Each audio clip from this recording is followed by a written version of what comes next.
Hey everyone, tonight we're diving into something raw, relentless, and far from glamorous life in the Roman Empire. Not from the view of a rich noble or a toga-wearing elite. No palaces, no politics. You're not Caesar. You're just a regular soul, tossed into a world of dust, chaos, and public executions. Before we begin, feel free to like and subscribe if this kind of deep dive into ancient grit is your thing. And don't forget to drop a comment with your location and current time. I love seeing where people are watching from. Now go ahead, lower the lights, maybe let a fan hum in the background. Let's settle in. Your eyes blink open to the sound of shouting neighbors, clucking chickens, and a wailing infant nearby. Welcome to your new home, a Roman insula. Cramped, noisy, and probably about to fall apart. Ancient Rome's answer to the apartment complex. Think of it as a multi-story death trap held together with dust, prayer, and very questionable architecture. You're probably living on the 3rd or 4th floor, which is bad news. The higher the floor, the poorer the tenant. And the more likely your ceiling collapses when someone spills olive oil above you. Your room is small, no bigger than a walk-in closet with stone walls that sweat in summer and freeze in winter. There's no window, just a little hole that lets in air, smoke, and the occasional pigeon. The mattress stuffed with straw and lice. The blanket smells like damp wool and regret. There's no furniture, no decorations, and certainly no kitchen. Cooking inside is forbidden. A small fire could ignite the whole building, and fire codes haven't been invented yet.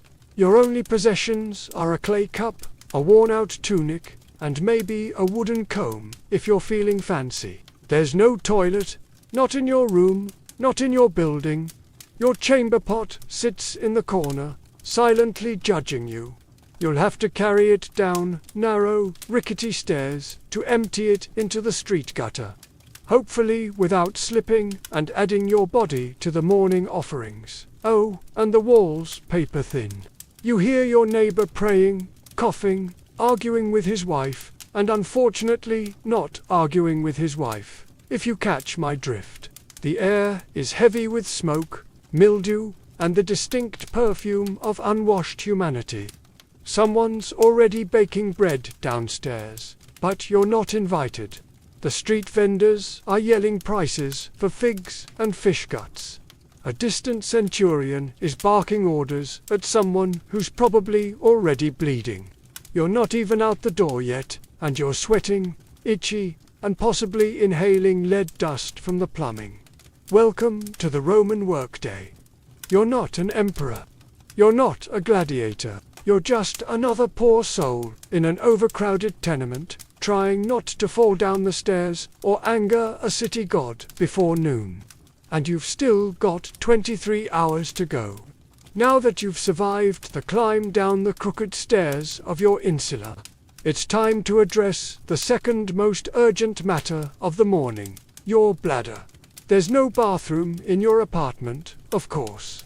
No sink, no flush, not even a bucket with dignity. Instead, you shuffle down the street, chamber pot in one hand, modesty in the other, toward the nearest latrina Rome's version of a public restroom, and calling it public is generous. It's a social club for strangers who don't mind making eye contact while doing their business. You arrive to find a long stone bench with holes cut into it. Beneath the bench, a shallow trough flows with water, just enough to carry away the collective shame of the city's lower classes. You sit, if you dare, and hope the person beside you doesn't want to chat. Privacy, not a thing. Doors, absolutely not. People treat it like a town square with extra acoustics. Businessmen discuss grain prices while squatting. A retired soldier talks about his sciatica. Meanwhile, you're just trying not to look directly across from you, where another man is chewing olives and not breaking eye contact. Then comes the real treat, the It's a communal sponge on a stick kept in a bucket of vinegar or salt water. In theory, you rinse it before use. In practice, well, let's just say the sponge has seen things, unspeakable things. You wipe hesitantly and hope the vinegar did its job. If you're feeling lucky, maybe you brought your own rag. If you're feeling rich, maybe some moss. But chances are you just used what everyone else used and now carry the quiet shame of shared hygiene. And if you think you can skip this ritual by going in an alley, think again. Public urination laws exist. Fines are real. And Roman law enforcement is not known for subtle warnings. Once you're done, you wash your hands. Wait. No, you don't. There's no soap, no running water. Just a rinse from the communal basin that's seen more fingers than a handshake competition. You leave the latrina feeling lighter and slightly more dead inside. But hey, that's Rome. And now it's time for breakfast, if you can call it that. So, you've done your morning business and managed not to fall into a gutter or get arrested. Impressive. Now, it's time for breakfast. The most important meal of the day, unless you're Roman, in which case it's more of a polite formality before work and misery. Welcome to the Iron Taculum, a Roman morning feast that consists of precisely two things: stale bread and watered-down wine. Sometimes there's cheese, sometimes there's olives, but mostly there's just disappointment. Forget about coffee. The Romans didn't have it. No eggs, no bacon, no pancakes, and certainly no oat milk lattes. Breakfast is not meant to be satisfying. It's meant to not kill you.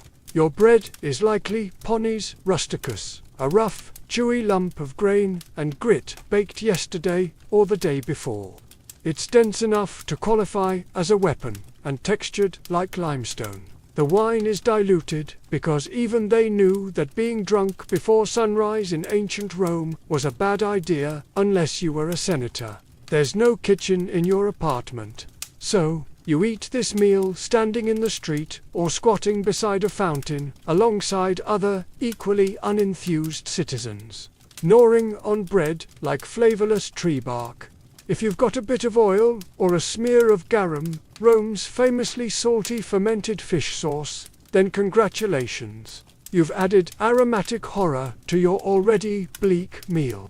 If you're wealthy, maybe you get fruit or honey, but you're not. You're a normal Roman citizen, just rich enough to not be enslaved and just poor enough to envy your neighbor's broken jug of goat milk. Sometimes vendors walk by selling hot chickpea fritters or honeyed pastries, and for a moment you feel hope, but you remember your coin pouch is emptier than a gladiator's sympathy. So you bite your bread and pretend it's cake. And this is how the day starts, with carbs, mild dehydration, and a growing realization that you're about to walk 7 miles on Roman sandals with nothing but stale crumbs in your stomach and a buzz from last night's leftover wine. It doesn't get better because now it's time to go to work. After your hearty breakfast of bread and mild despair, it's time to face the Roman workday. And let's be clear, unless you're a senator, a poet with a patron, or one of the lucky few who inherited land from a dead uncle with no heirs, you are working and you're doing it hard. You might be a laborer, porter, potter, bricklayer, street cleaner, or, if your luck's truly sour, a sewer worker. Rome needs a lot of things: roads, aqueducts, temples, baths, and someone has to build them. That someone, you with your bare hands under the sun, wearing sandals that provide all the arch support of a soggy leaf. The Roman workday starts early, very early.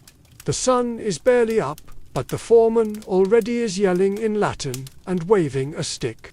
If you're late, your doctor days pay, or worse, beaten, shamed, or fired, which in Roman terms means you starve with honor.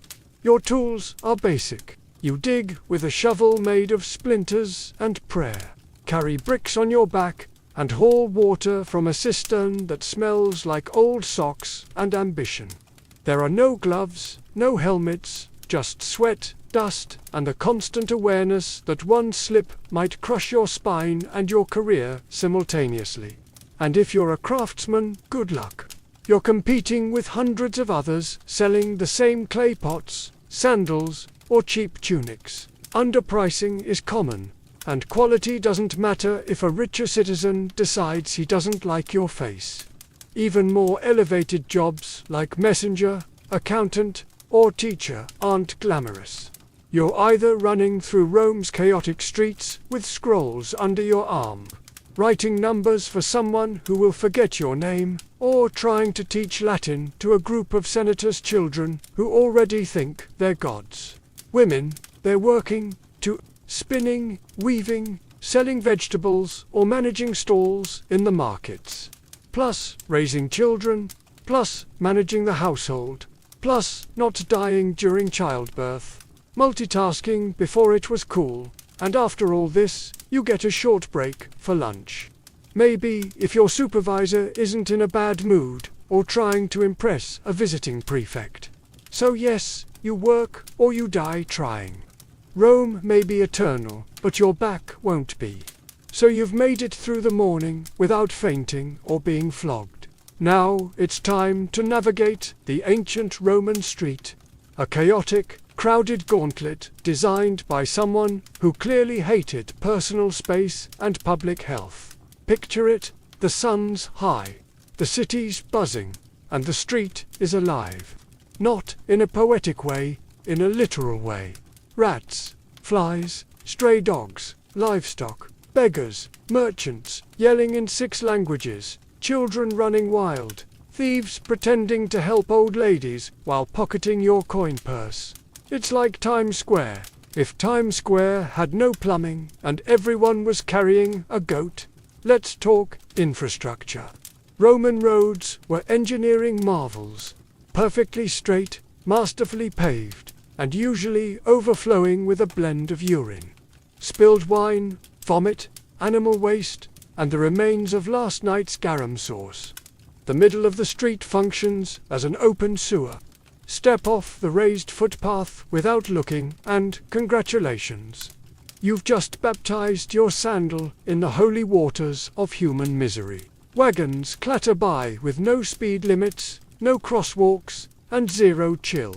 They don't stop for pedestrians. In fact, Roman law actually banned heavy cart traffic during the day in the city, which means drivers race through at night in the dark without brakes, like charioteers on a deadline.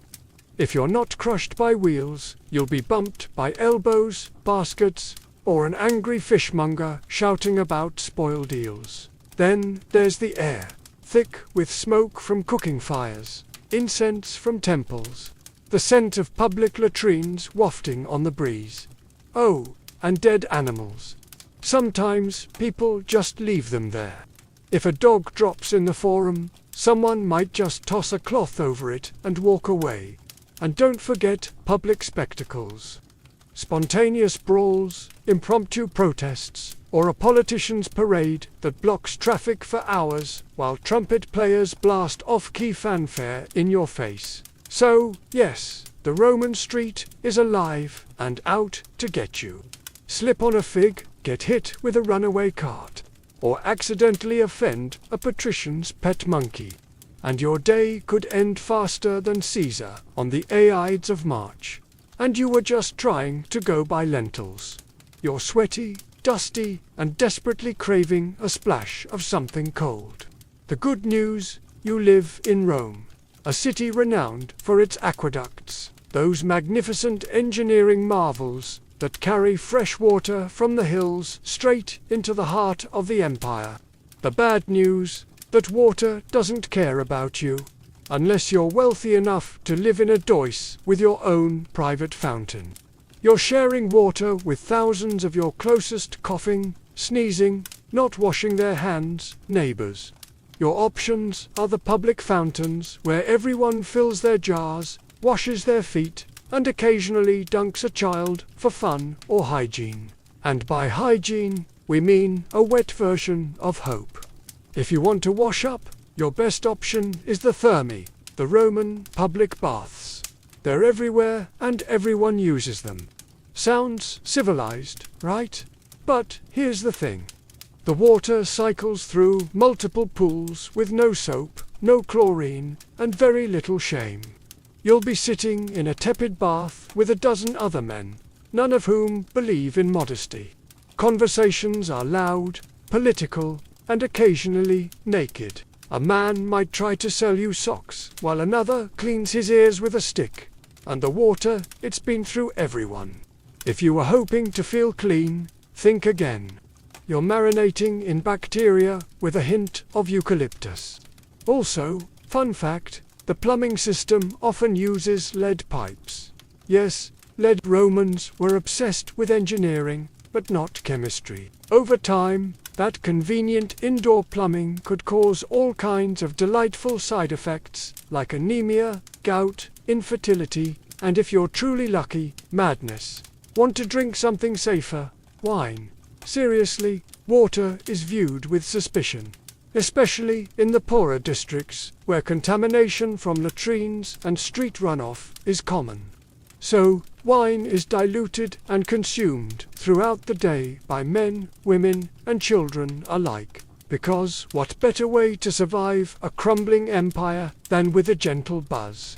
So, yes, Rome brought water into the city before most of the world knew what a pipe was. But for the average citizen, it's a gamble every time you drink, bathe, or rinse your toes. Enjoy your aqueducts. Just don't trust them. Welcome to the Roman Empire, where pain isn't just a possibility. It's the background music of your entire life. You stub your toe. No ice, no painkillers. You grit your teeth and keep going until it either heals wrong or falls off. Break a bone. You wrap it in a dirty rag and try not to breathe too hard. Get a splinter. Good luck. That's how infections start and how you might end. Roman society isn't big on comfort. There are no ergonomic tools, no padded seats, no concept of taking it easy. If you're a laborer, you're lifting bricks with a hernia and a prayer. If you're a soldier, you march 20 meters a day with bleeding feet and a scorpion bite on your thigh. If you're a woman in childbirth, well, welcome to agony. Your midwife might know a chant. That's about it. Every part of your body is one misstep away from becoming an open wound or a cautionary tale. And unless you live near a temple with a very dedicated priest, your best option is homemade ointments, herbal smoke, or simply ignoring the problem until it resolves itself or you get resolved into a grave. There's no such thing as anesthesia. Surgeries are performed while you scream into a block of wood. Dislocated shoulder, it's popped back in by a man named Marcus who learned from watching someone else fail at it. Dental work. Picture a blacksmith. Now picture your mouth. That's the scene. And if you're enslaved or poor, people don't even pretend to care. You could be bleeding out on the side of the road, and the best you'll get is don't stain the mosaic. Even upper-class Romans embraced pain as proof of virtue. Stoicism was the philosophy of the day. Enduring suffering without complaint was seen as noble. If you cried over a broken arm, you weren't just in pain. You were weak. Real Romans suffer silently, then write poetry about it later. So yes, pain is always on the table, and it usually comes without warning, without remedy, and definitely without sympathy. On that cheerful note, let's take a look at what happens when you actually go see a Roman doctor. So, you've hurt yourself. Maybe it was the infected blister from yesterday's work. Or maybe you tried to shave with a bronze blade, and now your chin looks like a gladiator training ground. Either way, it's time to seek medical attention, which in ancient Rome is less about healing and more about surviving the attempt. Let's begin with the basics. Roman medicine is a chaotic mix of Greek theory, mystical guesswork, and a surprising amount of leaves. The core belief: the body is ruled by 4 humors: blood, phlegm, yellow bile, and black bile. Feeling off. One of them is out of balance. The solution: drain something. So your doctor, who may or may not also be your barber, immediately reaches for the leeches or a knife. Because bloodletting is the default treatment for everything from migraines to moral failings. Have a cough. Let's open a vein. Depressed? We'll just drain some sadness out of your arm. Surgery. Oh yes, it exists. Roman surgeons had scalpels, forceps, and even bone drills. What they didn't have were anesthetics. You stay conscious through the whole procedure, gripping the edge of a wooden table while a man in a dirty toga digs into your flesh with the confidence of someone who once saw a scroll about it. Antiseptics, not really a thing. They might wash wounds with wine or vinegar, which does help, but also burns like divine punishment. Infection is a common side effect. So is death. Prescriptions vary wildly. You might be given honey, garlic, crushed beetles, or a pus made of herbs, ash, and very specific types of animal dung. If things get worse, you're advised to sleep in a temple, pray to Asclepius, and hope divine dreams will deliver your cure. And if none of it works, well, your doctor shrugs, your family lights a candle, and your neighbors start whispering about what kind of omen your death might be. It's not that Romans didn't care about health, they just hadn't quite figured out what helped and what murdered you more efficiently. So, next time you sneeze, be grateful for modern antibiotics, and that you don't live in a world where healing often starts with blood loss. After a long day of sweating, bleeding, and dodging carts, you're starving. Time for dinner, or, as the Romans called it, cena. Just don't expect anything remotely comforting. Let's start with what's not on the table. No pizza, no pasta, no tomatoes, no potatoes, no chocolate, no sugar, and absolutely no coffee. None of those things had been discovered or imported yet. This isn't Italian cuisine. This is pre-Italy edible survival. You sit down to a wooden bowl of something brown and vaguely hot. It's probably pulse, a porridge made of spelt beans or lentils. It tastes like wet gravel with a hint of herb, if you're lucky.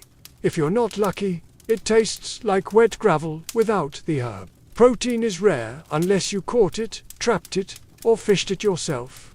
Meat is expensive, and even when you do get some, it's often off. Roman cooking didn't use refrigeration, so preservation meant heavy salting, smoking, or marinating it in garum, a fermented fish sauce that smells like dead ocean and burns your soul just thinking about it. If you're feeling festive, there might be boiled vegetables, hard cheese, or the occasional fig. Rich Romans dined on exotic dishes like roasted flamingo, stuffed dormice, or jellyfish and vinegar.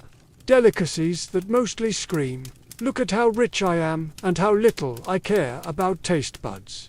Your wine is watered down always. Drinking it straight is seen as barbaric. But don't worry, the water it's mixed with is probably questionable, too. So, you're just choosing how fast you want to get sick. Dessert? Maybe dried fruit. Maybe nuts. Or maybe you're fasting because it's a feast day honoring a god who frowns on gluttony. Either way, you're not ending the night with a tiramisu. There are no napkins. You wipe your hands on a cloth shared with 10 other people, or just use your tunic and pretend it's clean. By the end of the meal, your stomach is full but uneasy, and your breath smells like garlic, wine, and slight despair. But at least you're fed. Now all you have to do is survive the Roman nightlife, and trust me, that's not a relaxing stroll. After a long day of grime, toil, and fish sauce, you might be hoping for a little leisure, something to take your mind off your crumbling apartment and the open sewer outside. Well, good news. You're in Rome, where entertainment is everywhere. Bad news. Most of it is horrifying. Let's start with the main event, the Colosseum. The crown jewel of Roman engineering and the place where your soul quietly dies. This is where crowds gather to watch men stab each other for sport. Wild animals devour criminals, and sometimes, if the emperor is feeling dramatic, reenact full naval battles with real water and real drowning. It's free to attend, which sounds generous until you realize it's free because the state wants you distracted while the Senate raises taxes and quietly annexes Armenia. You sit packed between sweaty strangers, cheering as a gladiator loses a limb.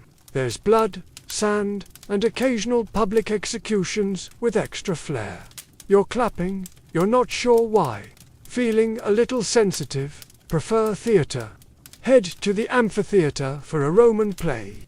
Maybe a tragedy written in Latin you barely understand. Or a fast soy, the punchline involves someone pretending to defile Jupiter with a sausage. Subtlety is not the Roman strong suit. If you're feeling sporty, try the Circus Maximus.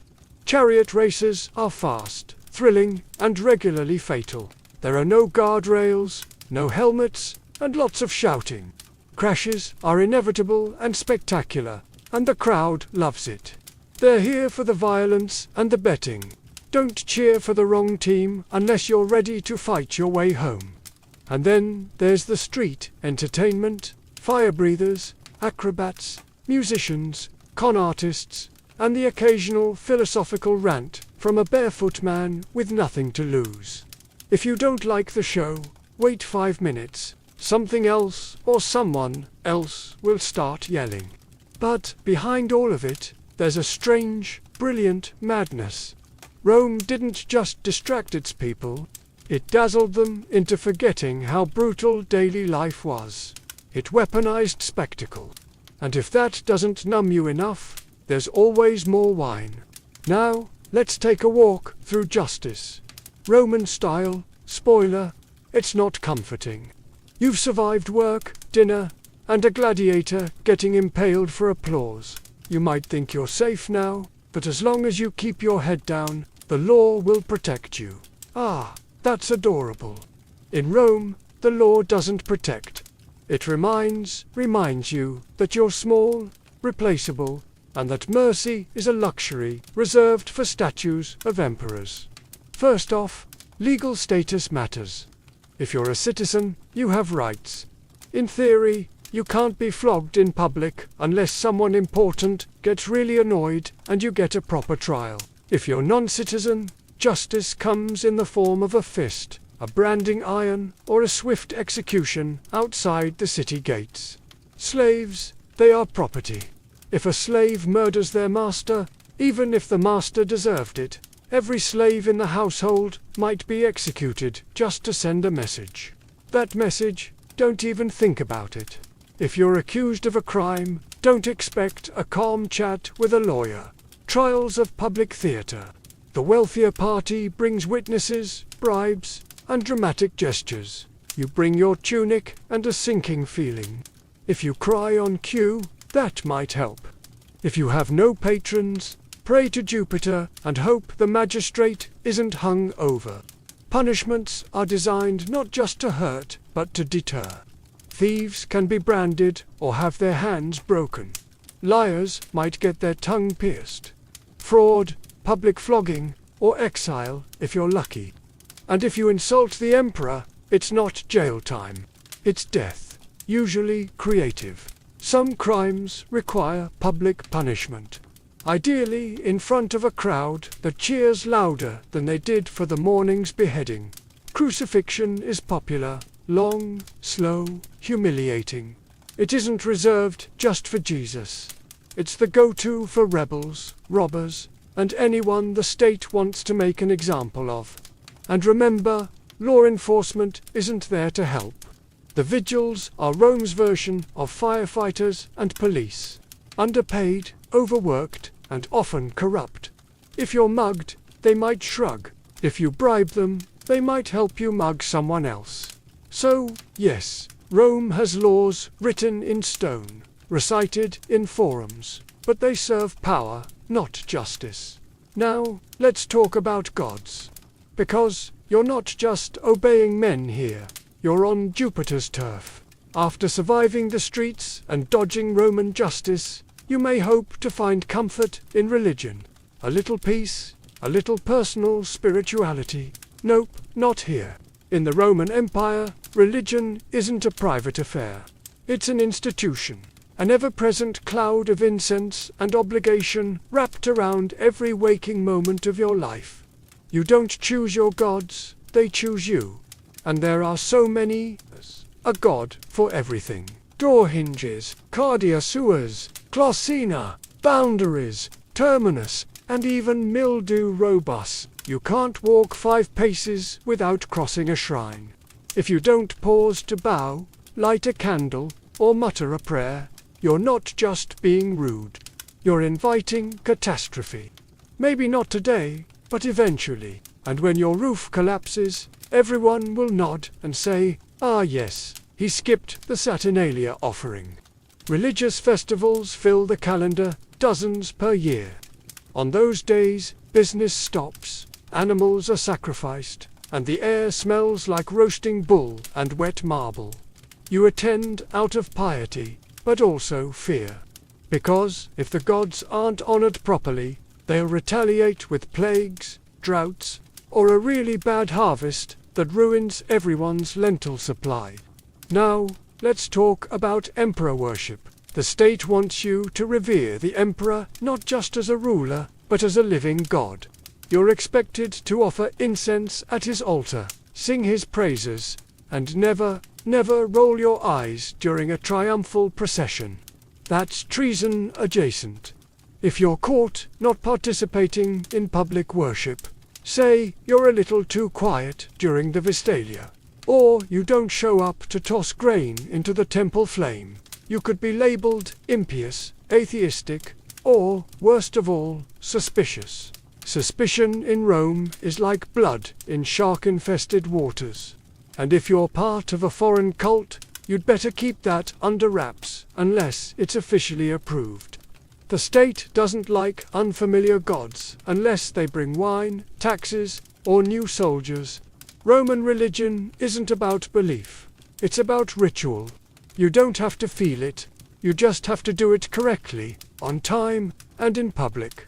And you better smile while you sacrifice that goat. Speaking of social performance, let's climb the greasy pole of Roman ambition in the next chapter. You've bowed to the gods, avoided a lawsuit, and survived a public bath without contracting something mythical. But here comes the most exhausting part of Roman life. The social hierarchy, a brutal, finely tuned machine where every word, gesture, and sandal strap placement could make or break you. Roman society is a ladder, but it's covered in oil and lined with daggers. At the top are the senators, old money togas with purple stripes, and land ownership so vast it has its own postal code. Below them, the equestrians, the wealthy business class. Then come the plebeians like you, the struggling middle and lower classes. Below that, freedmen, slaves, foreigners, and the guy who accidentally insulted a statue of Augustus once. Want to move up? You'll need patrons, powerful individuals who protect you in exchange for lifelong loyalty, errands, favors, and the occasional vote. It's like having a boss, godfather, and landlord rolled into one charmingly condescending package. Each morning, you visit your patron's home as part of the Sotio.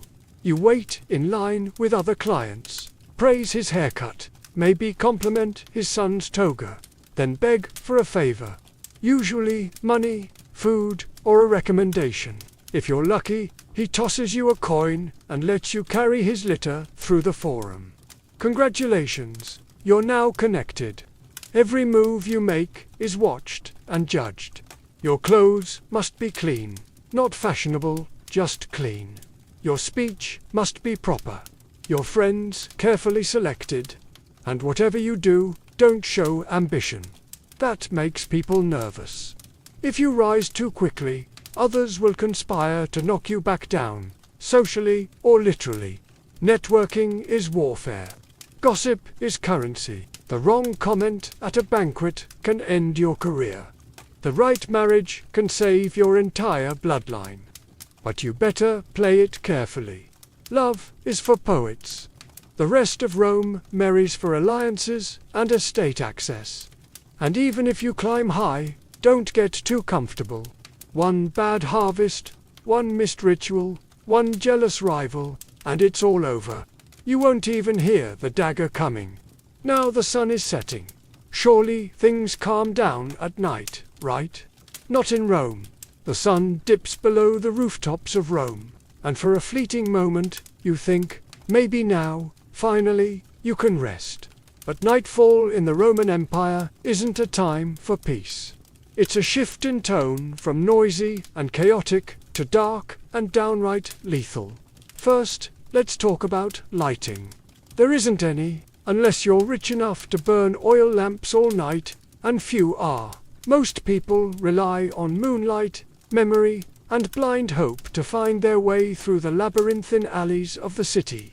If you trip and fall, no one's helping. They might just take your shoes.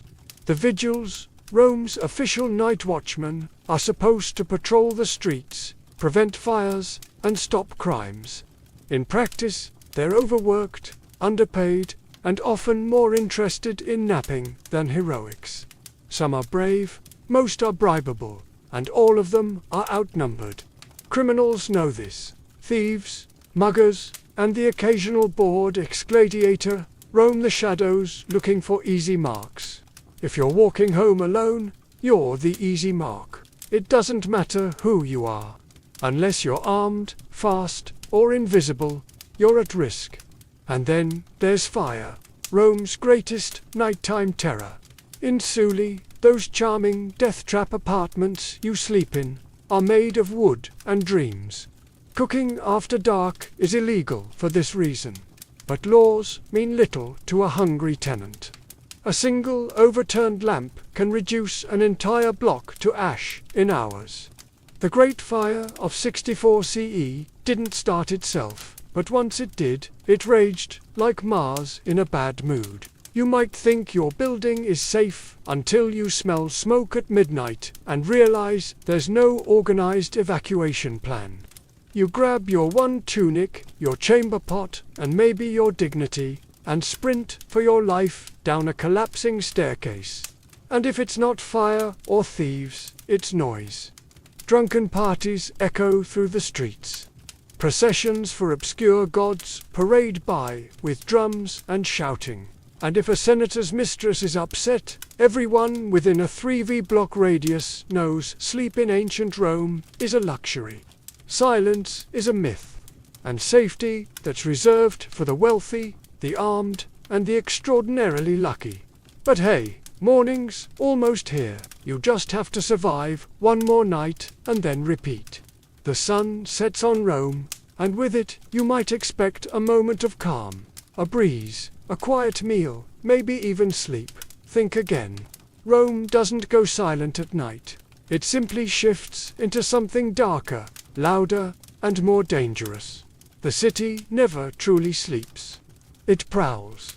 Let's start with fire.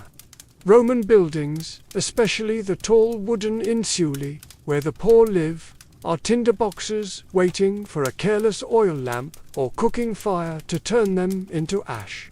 There's no real fire department, just the vigils, who are part firefighter, part night watch, part deeply underpaid janitor. They carry buckets and hope. If your apartment catches fire, you might be rescued, or you might become a cautionary tale in tomorrow's gossip. Then there are the thieves, cut purses, and pickpockets who treat the moonlight like a hunting license. Rome's alleys are narrow and unlit. Torches are expensive. If you must walk after dark, you're doing so by feel, by instinct, and hopefully not by yourself. Don't carry anything shiny. Don't make eye contact. And whatever you do, Don't get caught between two drunken gladiators arguing about someone's missing sandal. Speaking of drunk, the city's nightlife is booming. Taverns spill over with cheap wine, loud music, and men shouting bad poetry about Mars. And women they'll never impress. Fights break out, dice games end in blood. And sometimes an angry noble decides to settle a grudge by having a slave beat someone in the street. You hide in the shadows and pretend you didn't see anything. If you're a woman walking alone, good luck. Rome is not kind to unchaperoned females after dark. The streets belong to the desperate, the reckless, and the dangerously bored. Trying to sleep isn't much better. Your insula cacks like it's thinking about collapsing. Rats scurry through the walls. Your neighbor coughs like a dying goat.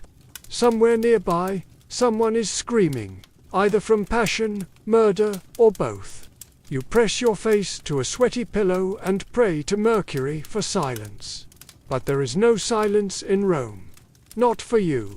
Because in the Roman Empire, even the darkness is loud. And when dawn comes, you'll have to do it all again. You woke up in a crumbling insula. Survived public toilets, chariot traffic, gladiator gore, lead poisoning, leeches, religious festivals, burning rooftops, and half-cooked lentils soaked in fermented fish sauce. You bowed to gods you don't understand, obeyed laws that don't protect you, and slept through riots, rats, and the occasional public decapitation. You're dirty, tired, possibly infected, and emotionally scarred by the communal sponge, and it's only been one day. Would you last another? Honestly, no, you wouldn't. Most modern humans, with our air conditioning, antibiotics, and 5-minute delivery windows, would crumble by lunchtime. You'd give up before the second round of Garham. And yet, the Romans did it for centuries. Because here's the maddening, magnificent thing. In the middle of all this filth, brutality, and noise, Rome worked somehow. They built cities, roads, aqueducts, libraries, temples, and amphitheaters. They expanded their empire across continents. They administered laws, developed philosophy, mapped the stars, performed surgeries, and invented concrete. Concrete, that stuff still holds up better than most modern buildings. They created systems that shaped Europe and beyond for 2,000 years. Latin became the root of half the languages you hear today. Their architecture inspired cathedrals, parliaments, and college campuses. Their political concepts, republics, senates, veto power, still echo through modern democracies. But it came at a cost. For the average Roman, not the emperors, not the marble-bathed elite, daily life was a hard-fought grind. And yet, they endured. They adapted. They didn't have a choice. Because Rome wasn't made of gold. It was made of sweat, fear, ambition, and survival. Layer by layer, person by person, century by bloody century. And that's why it lasted. You'd be begging to go back to modern plumbing and antihistamines by mid-afternoon. You'd trade your entire denarii pouch for a hot shower and a chair with a back on it. And that's okay. You don't need to survive ancient Rome. You just need to understand it. And maybe, just maybe, appreciate that someone somewhere once walked those same filthy streets and helped build the empire. So you could sit here today, clean, safe, and mildly horrified. Imagine being a Parthian princess in the 2nd century BCE. You've got royal blood in your veins.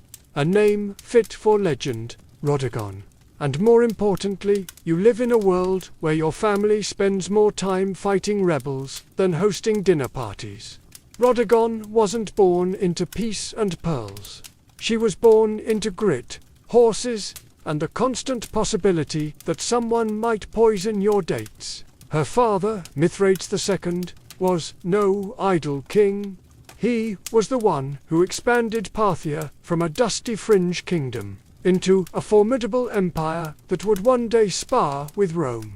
But expansion comes with problems, namely rebellions, betrayals, and those neighbors who just won't accept that your army now owns their backyard. As a young woman, Rodigan would have grown up watching envoys argue, commanders draw maps in the sand, and palace scribes trying to keep track of who was loyal this week. She wasn't trained just in silk and ceremony. She learned statecraft, command presence, and how to wear armor that didn't clash with her earrings. It's important to understand the role of Parthian women here. While not always given the spotlight, Parthian noblewomen were no strangers to power. Some ruled cities, others plotted dynastic alliances, and a few, like Rodigon, became legends, not for who they married, but for who they defeated. And defeat she did. But that part comes later. At this point in her life, Rodin's name was already known. She was a symbol not just of royal lineage, but of Parthian pride. She carried with her the expectation that she'd either marry a king or become one in spirit.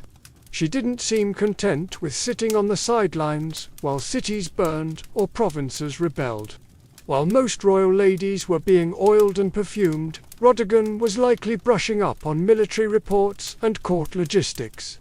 She had no time for vanity, and as fate would have it, she would one day make a vow that involved not washing her hair until a rebellion was crushed. Spoiler alert, it took a while. But before we get to that dusty crown moment, we need to understand what kind of rebellion dares provoke a princess who would rather lead troops than wear gold. The Parthian Empire, grand as it appeared on a map, was more duct tape than marble, stretching from the Persian Gulf to the edges of Mesopotamia and beyond. It was stitched together by marriages, oaths, and the occasional sword pressed firmly against someone's neck. So, when a rebellion flared up in the western provinces, likely in Media or Babylonia, it wasn't exactly surprising. What was surprising was how bold the rebels were. These weren't just disgruntled tax evaders. These were full-blown aristocrats and city leaders, angry at the central power and perhaps emboldened by the young age or absence of a male royal enforcer.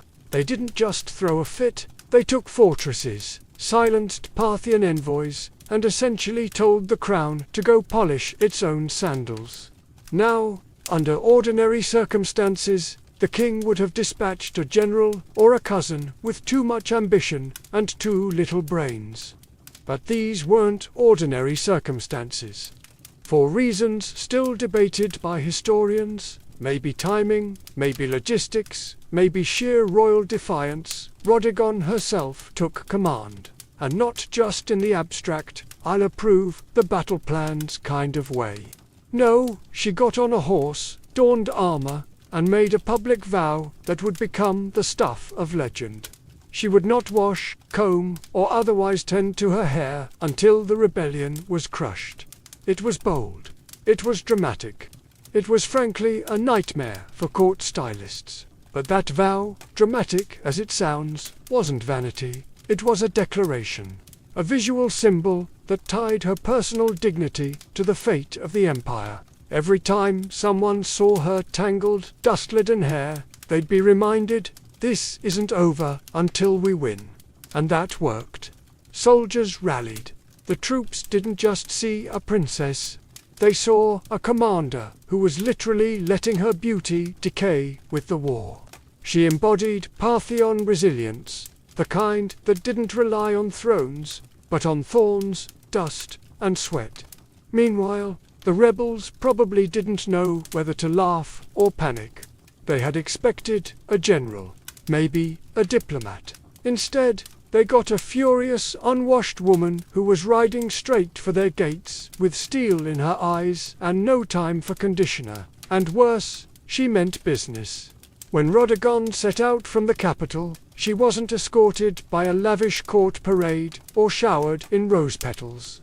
She was accompanied by cavalry, grit, and the weight of an empire that needed its rebels squashed like an overripe fig. and she looked the part.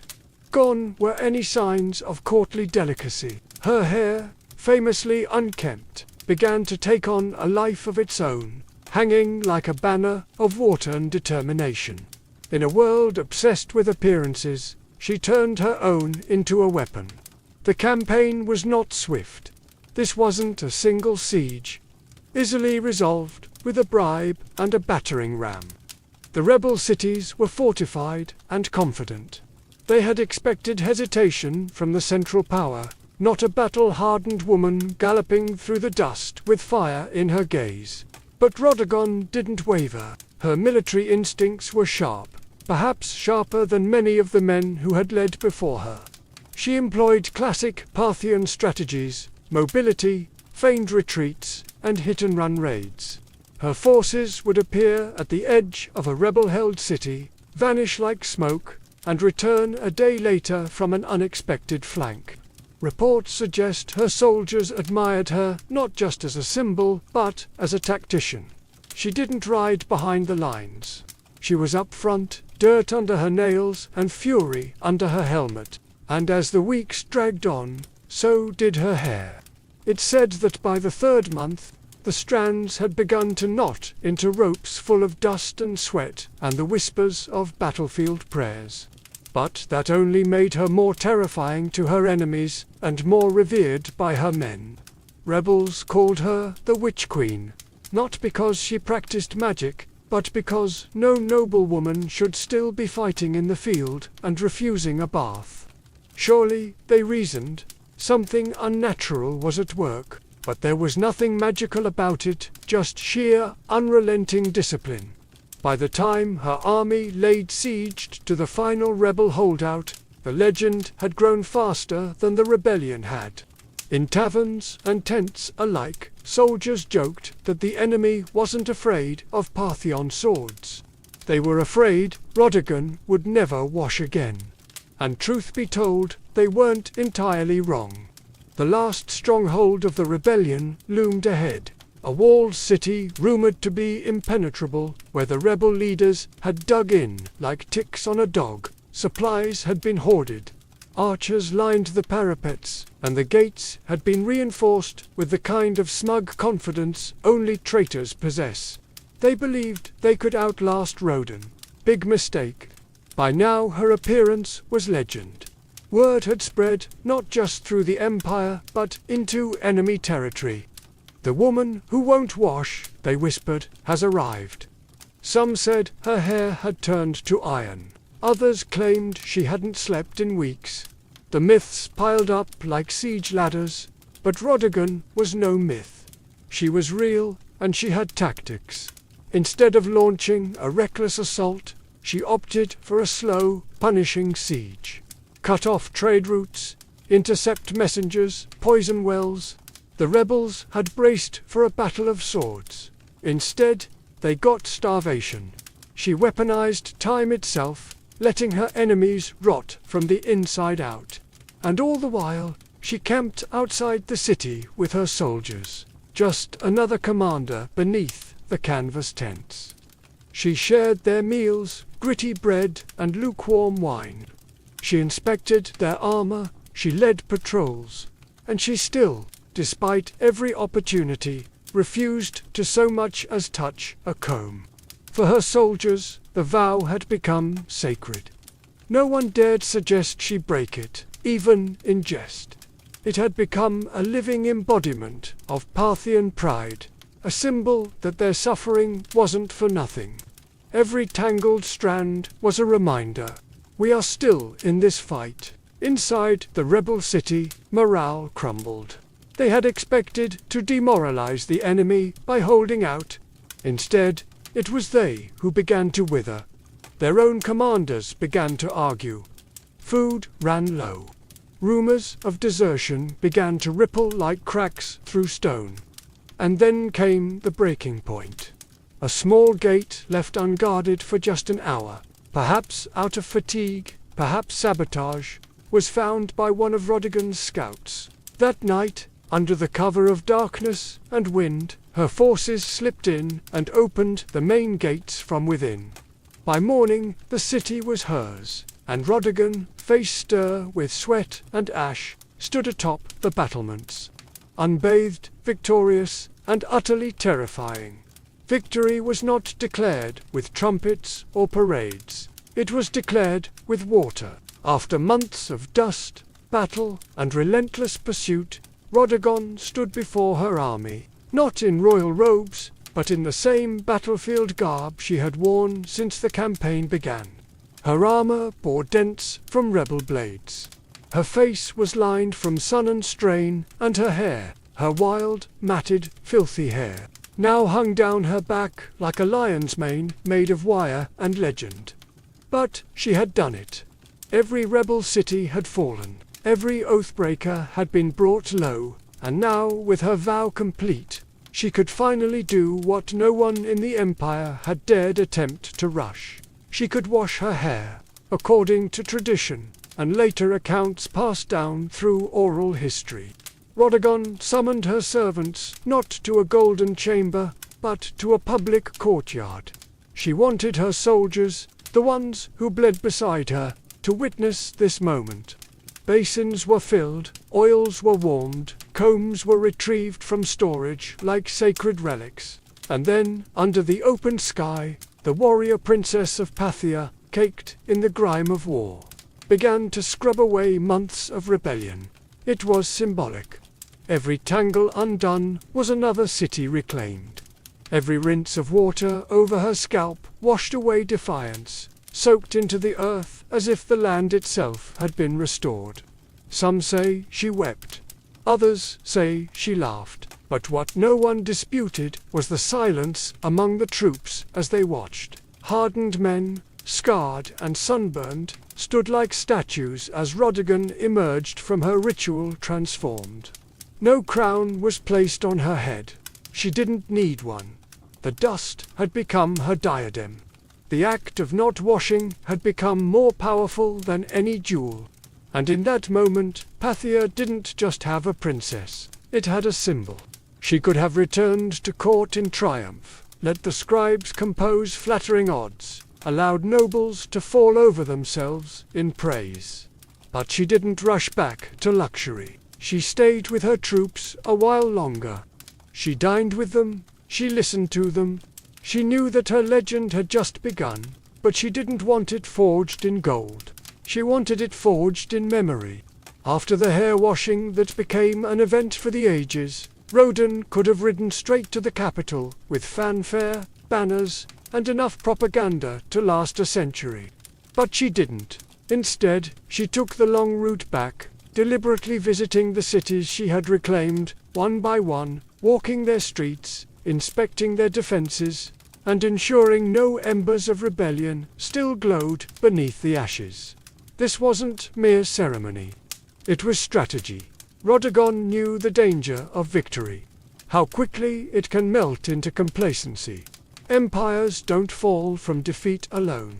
They fall from forgetting why they fought in the first place. She wanted the rebels and loyalists alike to understand that Parthian strength wasn't just cavalry and coin. It was embodied in her very presence.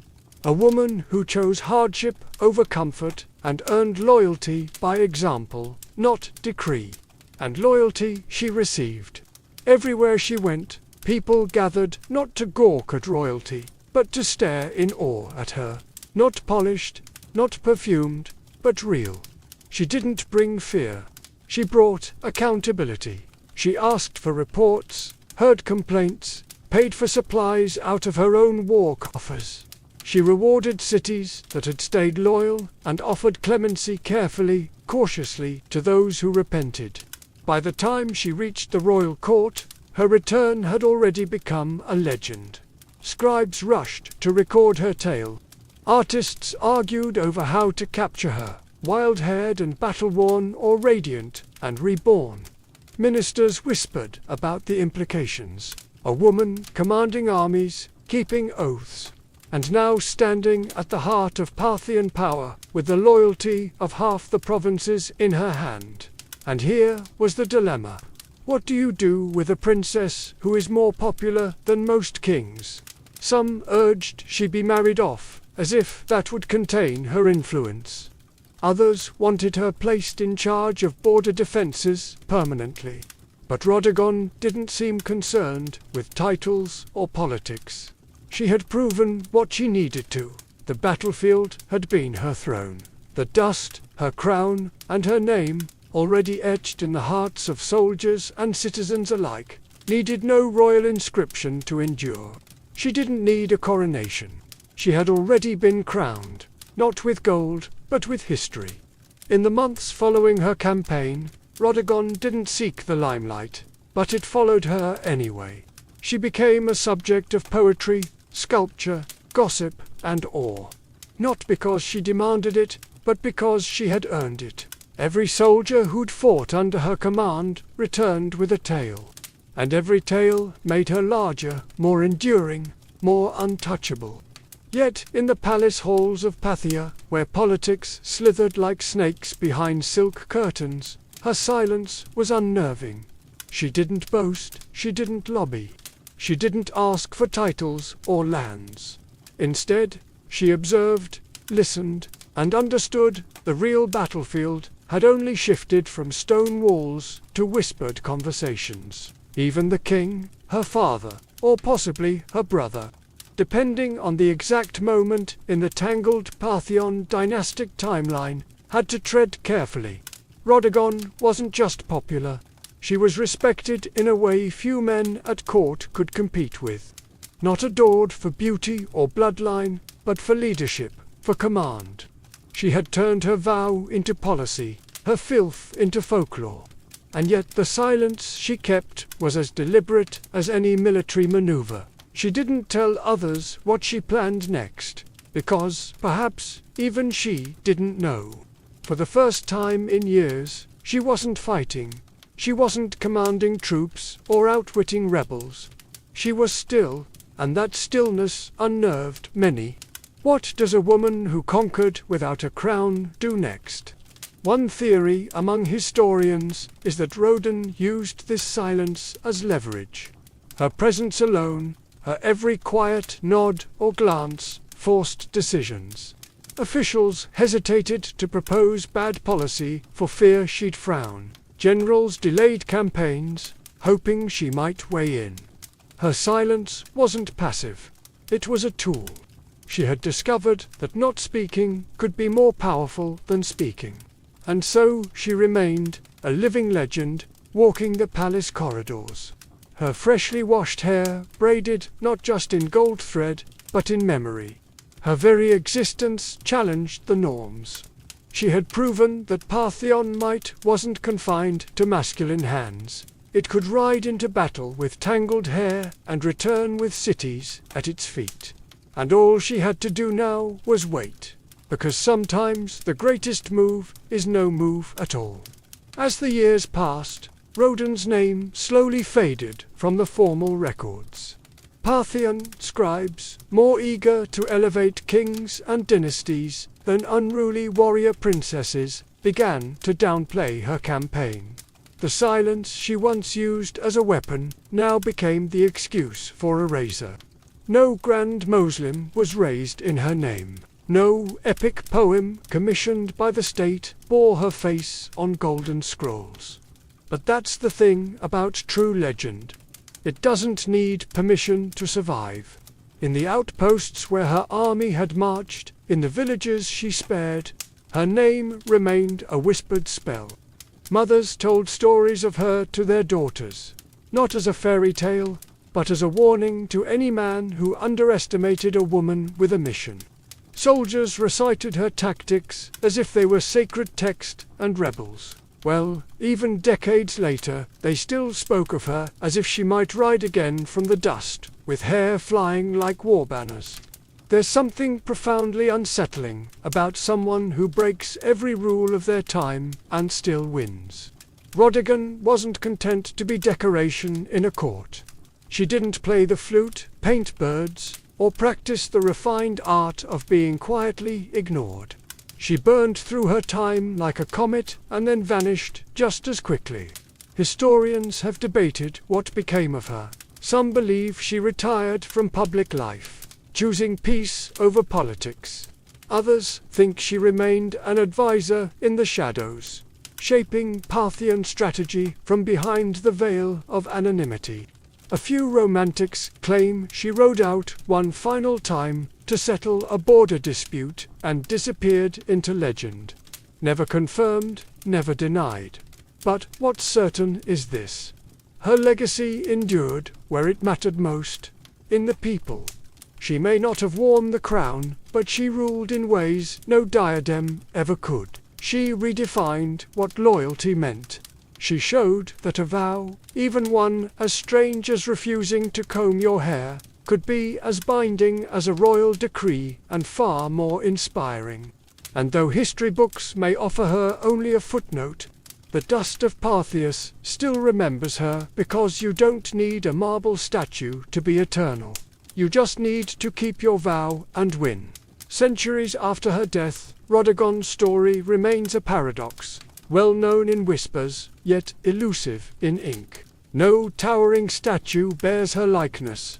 No royal tomb sings her praises in carved stone.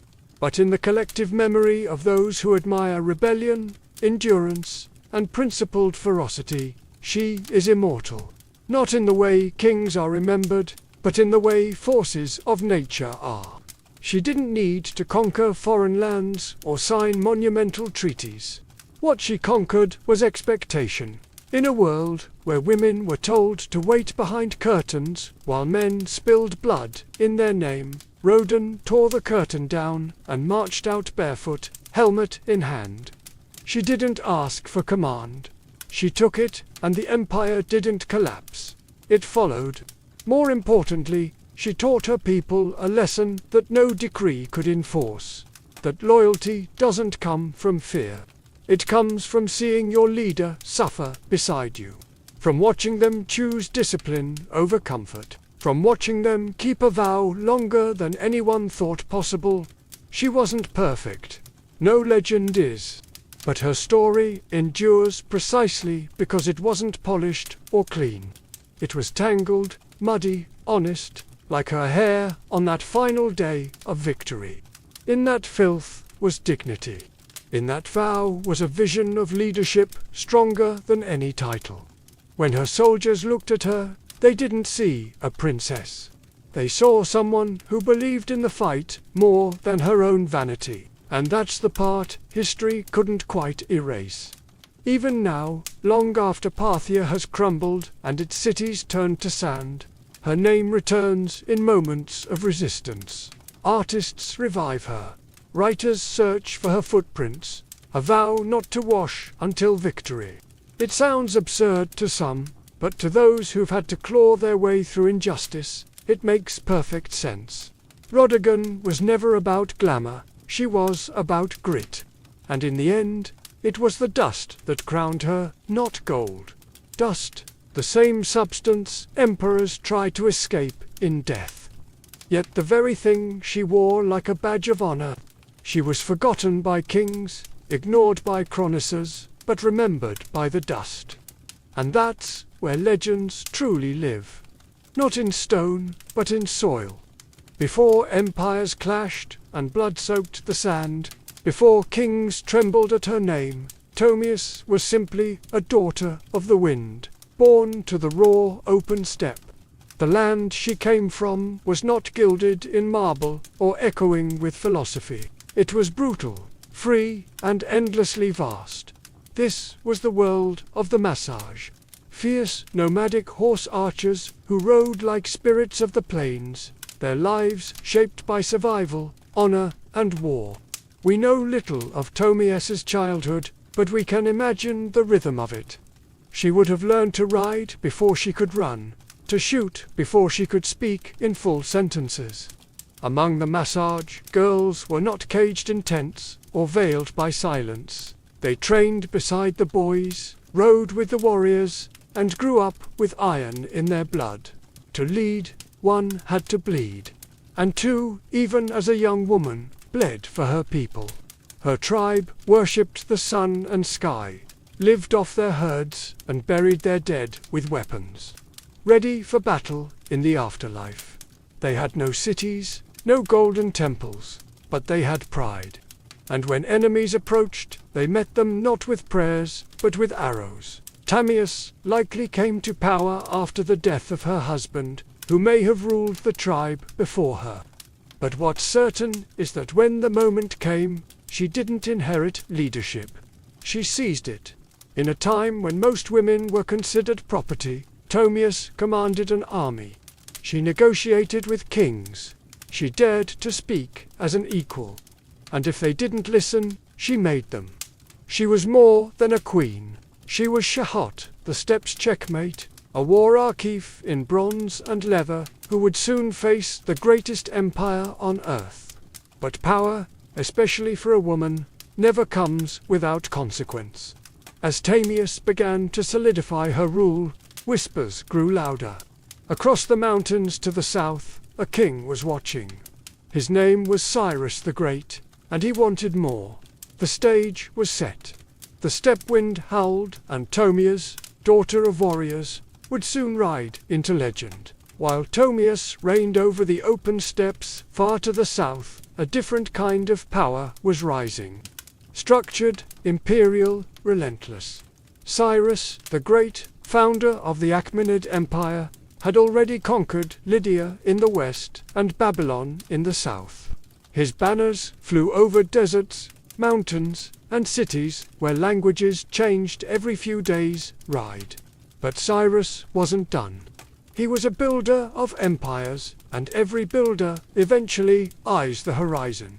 To Cyrus, the Massage were a threat wrapped in opportunity. They weren't rich in gold or cities, but they controlled the northeastern frontier, and that meant access to key lands, resources, and trade routes. More importantly, the Massasai had something no empire could afford to ignore. Pride, and pride, in Cyrus's eyes, could be bent or broken. But Cyrus also knew that brute force wasn't always the best first move. He had a reputation for cleverness, diplomacy, and strategic trickery. So he tried a different approach, one that kings before him had used to dissolve threats without a single drop of blood. He proposed marriage. According to ancient sources, notably Herodotus, Cyrus sent envoys to Tamias offering an alliance through matrimony. On paper, it was a royal match. The great king of Persia and the warrior queen of the Massag. But Tamias wasn't naive. She saw the proposal for what it was, not an offer of love or partnership, but a calculated attempt to absorb her people without a fight. She declined. And that rejection didn't sit well in the halls of Pepololis. With the diplomatic games over, Cyrus shifted to his favorite language, war. He ordered his army to cross the Araxes River, the natural barrier that separated Persia from the land of the Masti. He was going to take what Tomias refused to give. But Tomias was already preparing. She knew the terrain. She knew how her people fought on horseback, fast and furious. And most of all, she knew Cyrus wasn't just coming for land. He was coming to crush a woman who dared to say no. The world's most powerful king had declared war, but he had no idea what kind of fury he had just awakened on the steppe. Cyrus the Great, master strategist and seasoned conqueror, believed he could outwait us. He had faced kings, crushed cities, and subdued nations. To him, the Massars were little more than wild nomads with fast horses and no cities to defend. He didn't realize he was stepping into the path of someone just as cunning and far more furious. Tamias had warned him.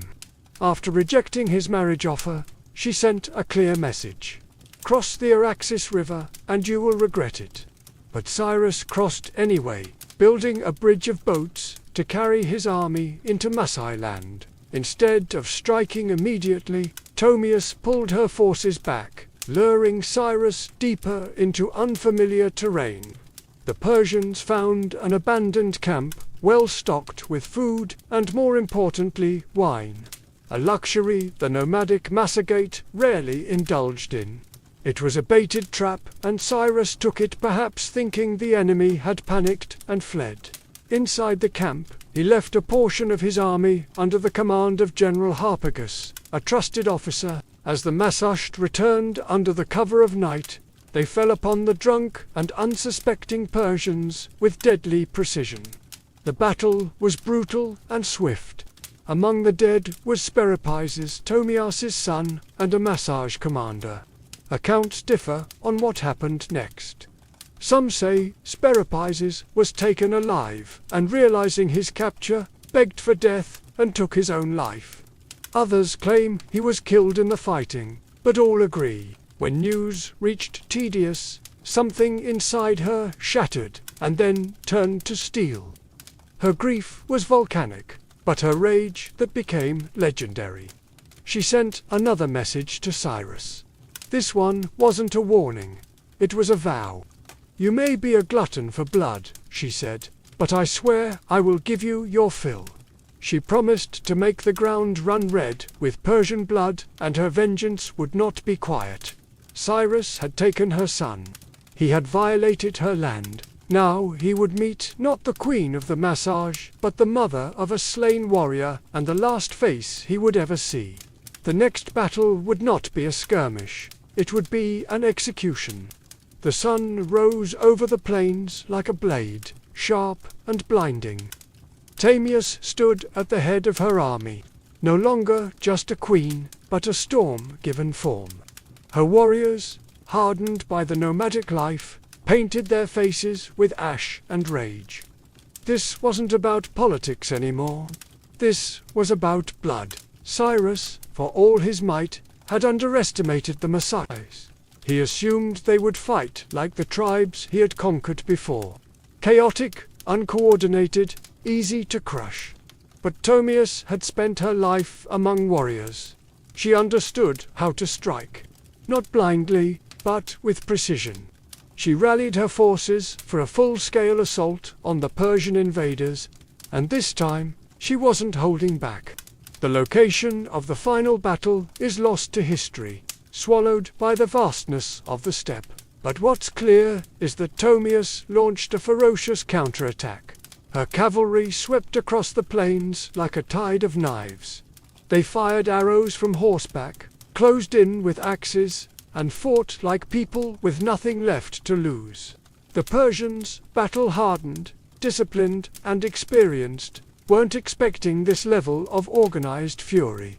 Tomias didn't just lead her troops. She fought beside them. Her presence on the battlefield ignited her warriors like wildfire. Every strike was driven by vengeance. Every charge was an answer to her son's death. Cyrus tried to hold the line, but it shattered. The Persians were routed. Many died where they stood. Others fled into the endless grasslands, only to be hunted down. And Cyrus the Great, the man who had conquered Babylon, Lydia, and nearly the known world, fell in the chaos. Whether he was slain in combat or captured and executed depends on the version told.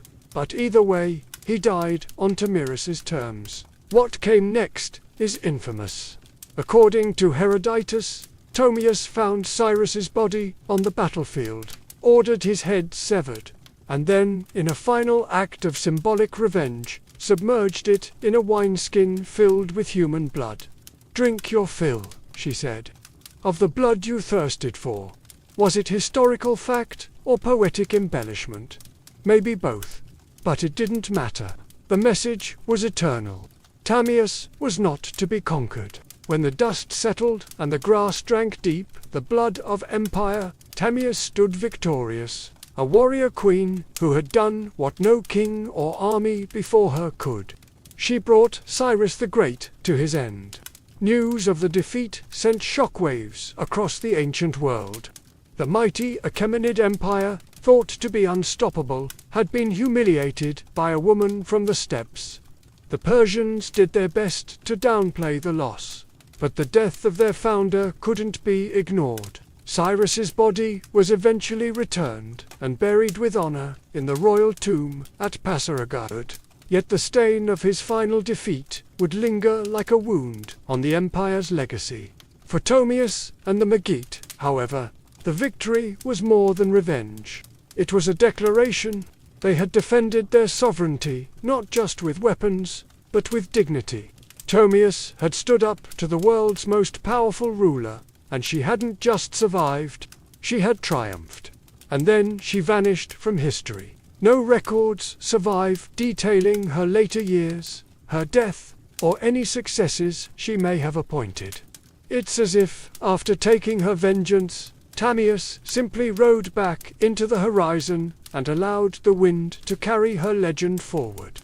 In the centuries that followed, historians, poets, and chroniclers would try to fill in the blanks, turning her into a symbol as much as a woman.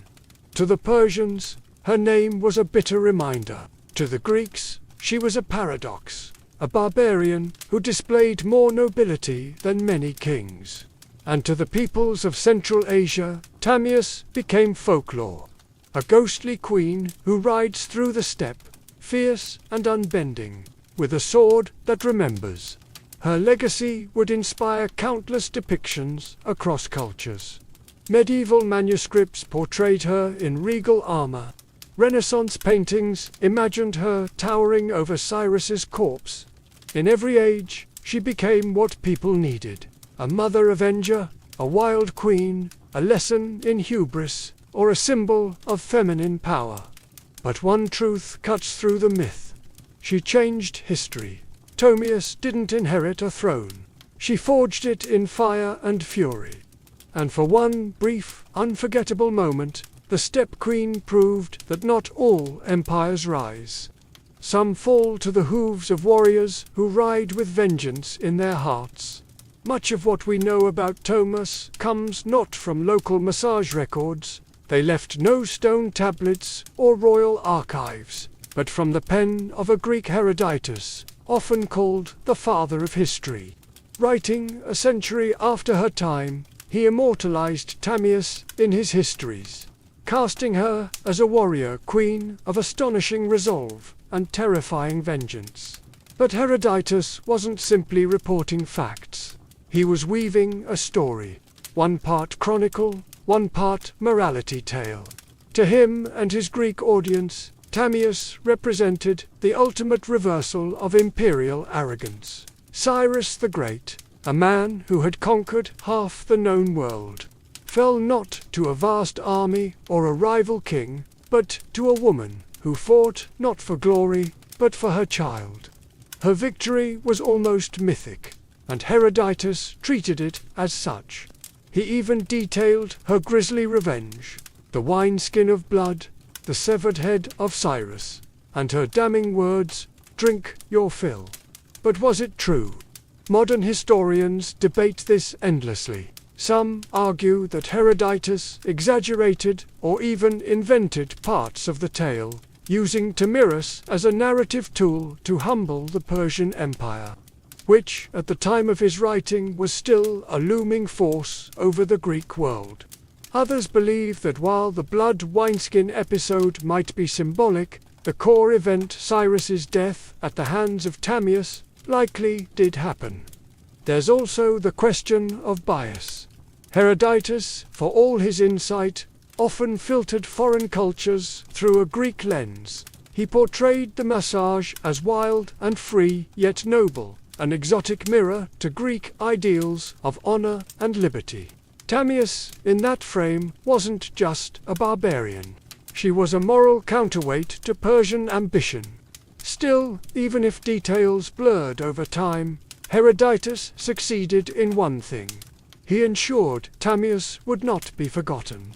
Because of him, she became more than a historical footnote. She entered the realm of legend, where facts soften, but impact sharpens. And in that space between myth and memory, Ptolemus' story found a strange kind of immortality.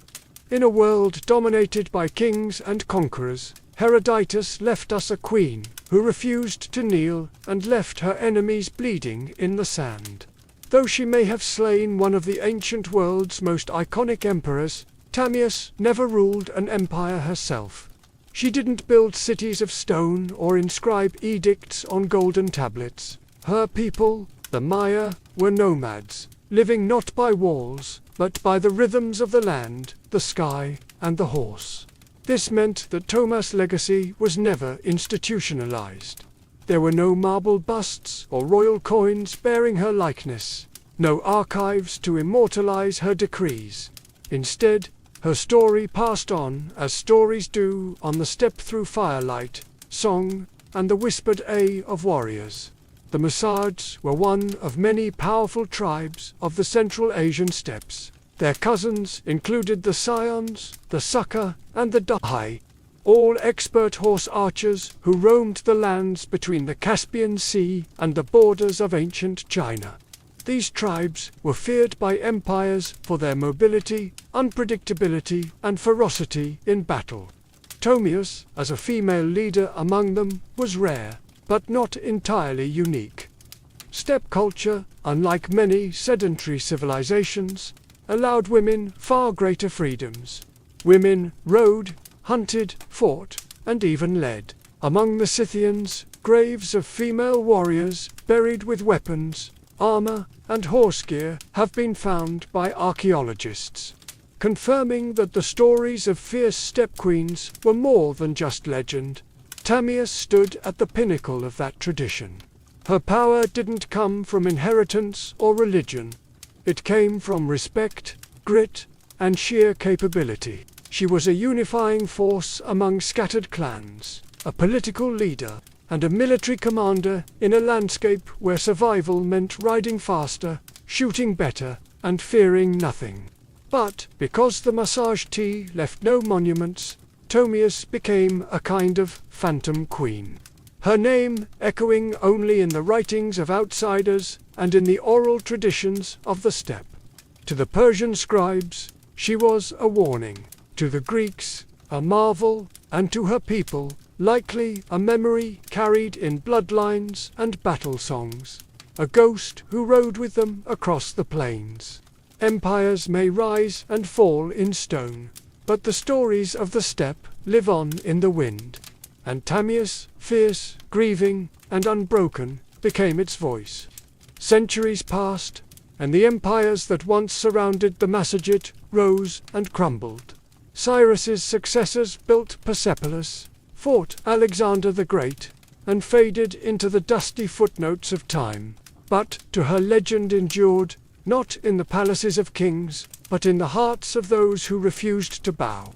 Across Central Asia, she became more than a queen. She became a symbol of female strength, of resistance, of the untamed spirit of the steppe.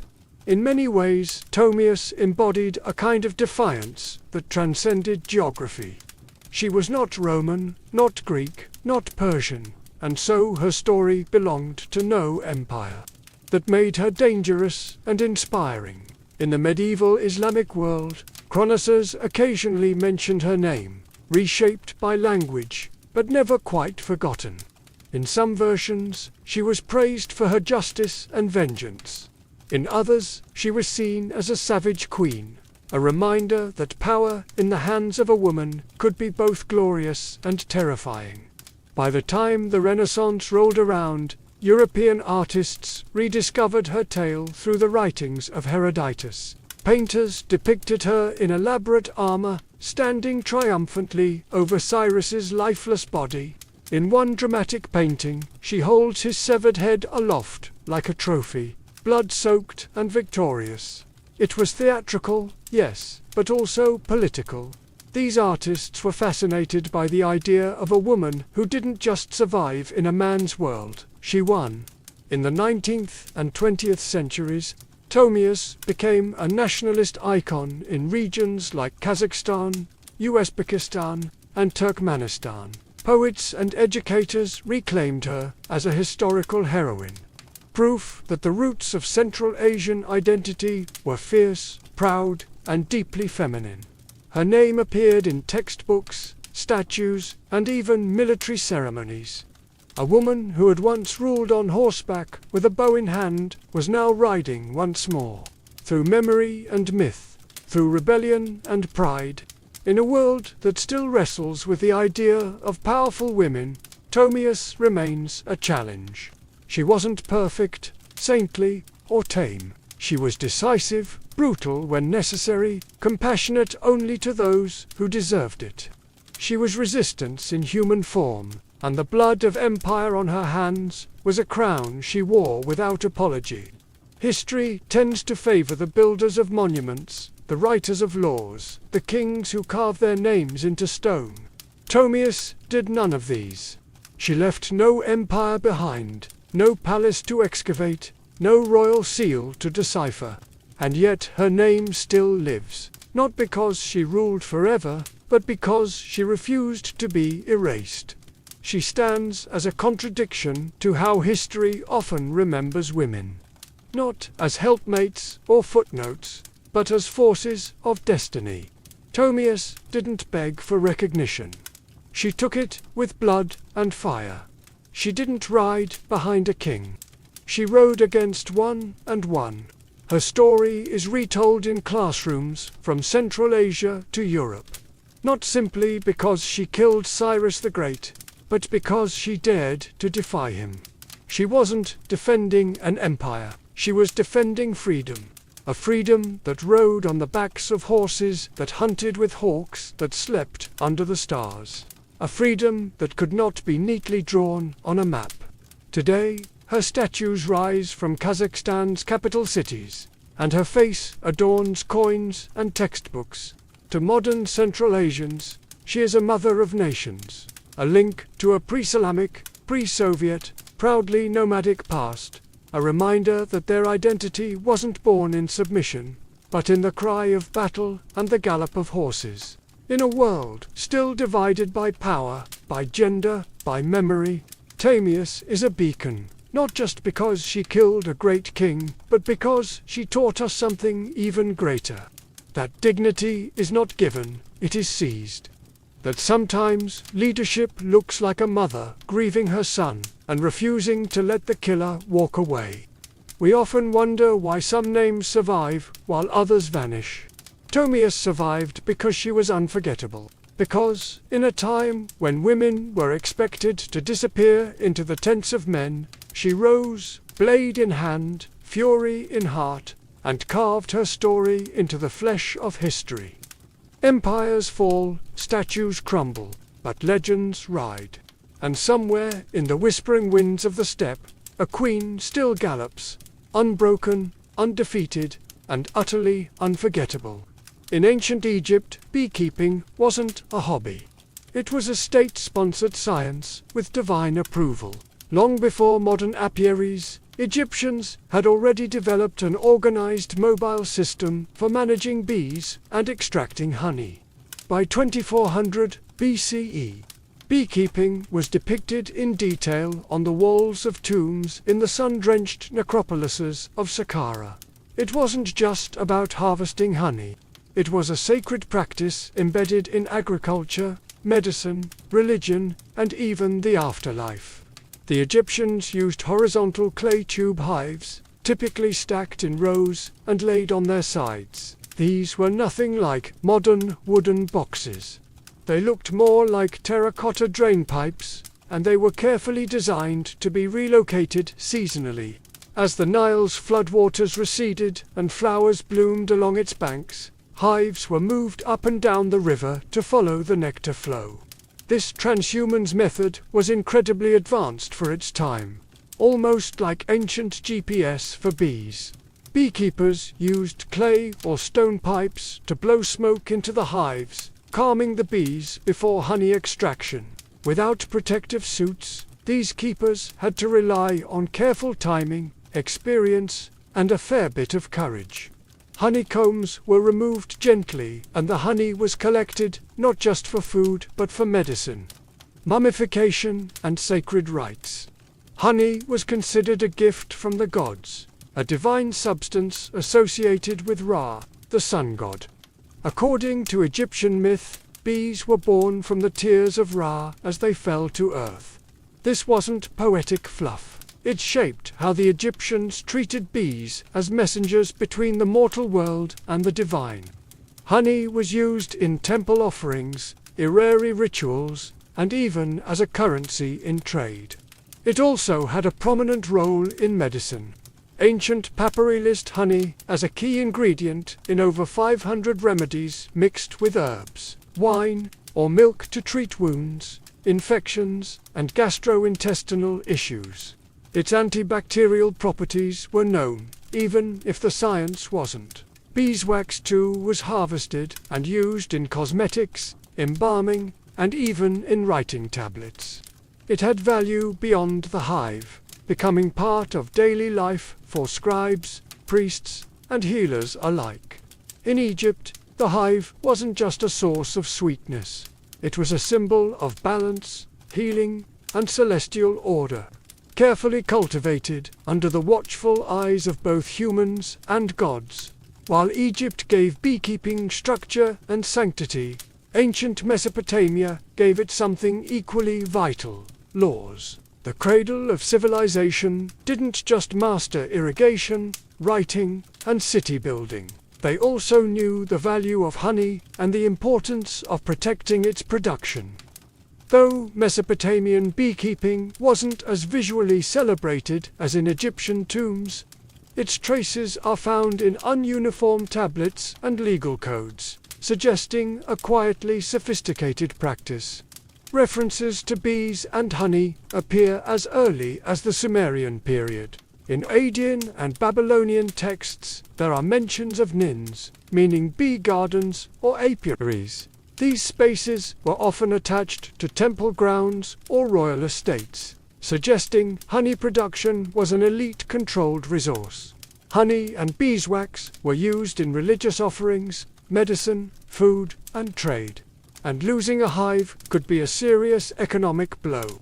The most telling piece of evidence comes from the Code of Hammurabi, dating to around 1754 B.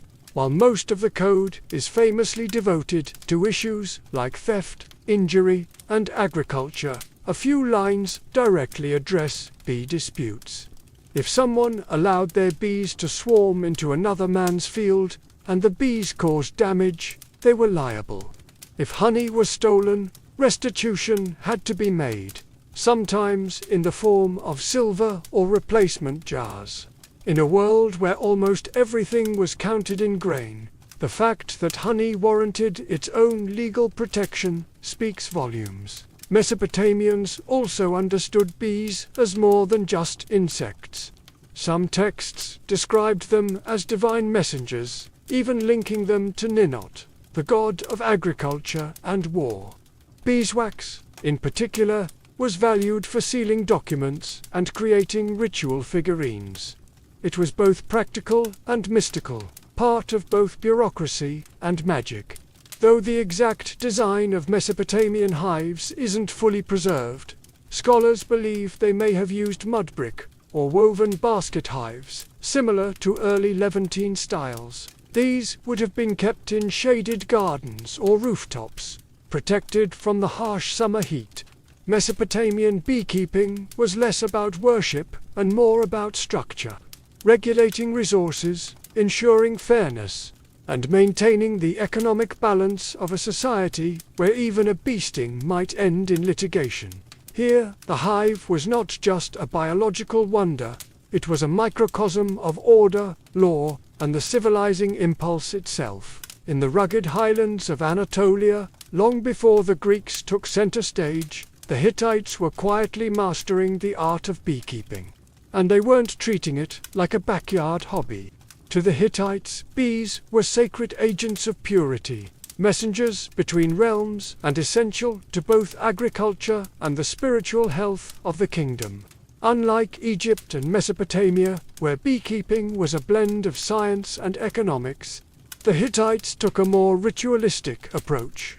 In religious texts from the 14th and 13th centuries BCE, bees are mentioned not just as producers of honey, but as active participants in purification rites. One famous Hittite ritual text describes a ceremony in which a bee is summoned to go and remove the evil, the impurity, and the wrath of the gods. The bee is then released, not killed. a rare show of mercy in ancient rites, suggesting a deep reverence for the insect.